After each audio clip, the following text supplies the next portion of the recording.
Hey, what's up mga ka-DJ? Welcome back again sa aking YouTube channel. This is Rex Salas Cobat TV.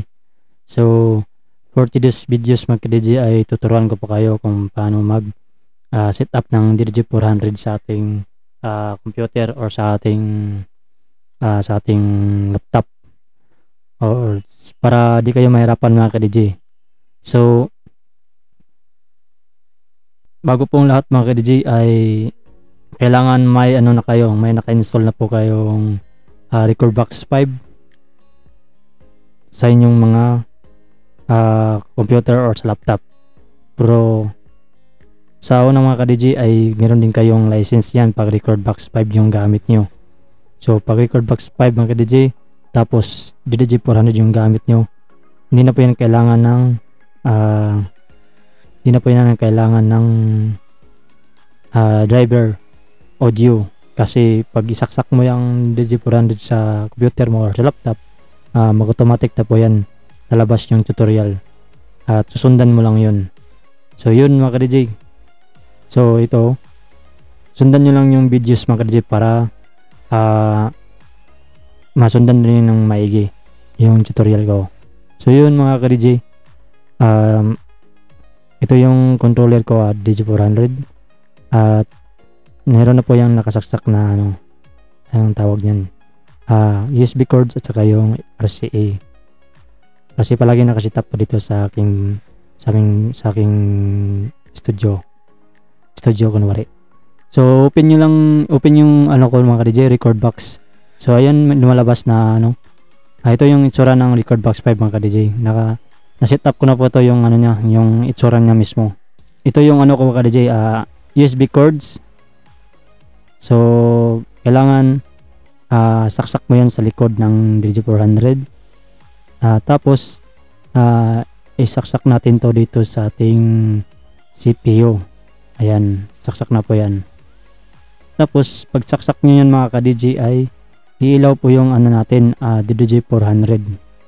So yun, pag ilaw nyo mga ka-DJ, ayan, gumagana na siya. So may lumalabas yan dito mga ka-DJ, yung kulay puti na tutorial. Ayan, ito po siya. Ayan, sundan mo lang yan mga ka-DJ, 1, 2, 3 yan. Tapos itong unan yan, sundan mo rin yan at ipit mo rin yung mga knob mo, fader, ganun, pag mag-o-okay siya. At matitrace din yung controller mo kung may sira nyan, kasi hindi yan pag hindi mag-okay yung hindi lumalabas yung okay dito sa ating screen na tutorial. Kasi pag ipit-wit mo yun, madidetect na po yan dito sa tutorial. So ayan yung mixer mga ka-DJ, yung mixer. Gen 6 yung master volume at saka yung volume headphone or Q. So yun, next tayo mga ka-DJ. Then yung trim, yung nakalagay sa ibang controller, trim, at saka yung sa luma naman ay gain, o sa mixer na gain na nakalagay doon. So ito yung equalizer natin mga ka-DJ, high, mid, low. High, mid, low. So yan yung left and right na high, mid, low na equalizer. Then ipit-pit mo lang ka-DJ, lalabas yung okay yan pag pit mo yung yan. Yan, lumalabas yung okay yan pag okay yan. Ayan. So next tayo, ito din yung filter mga ka-DJ. So okay na lumalabas pag mo yan, ipihit mo yan sa baba, ay lalabas din yung okay o mawala pag hindi tumapat sa gitna. So ayan. Next naman mga ka-DJ ay itong fader, left and right fader. So ayan, ibaba mo lang yan mga ka-DJ. Ayan,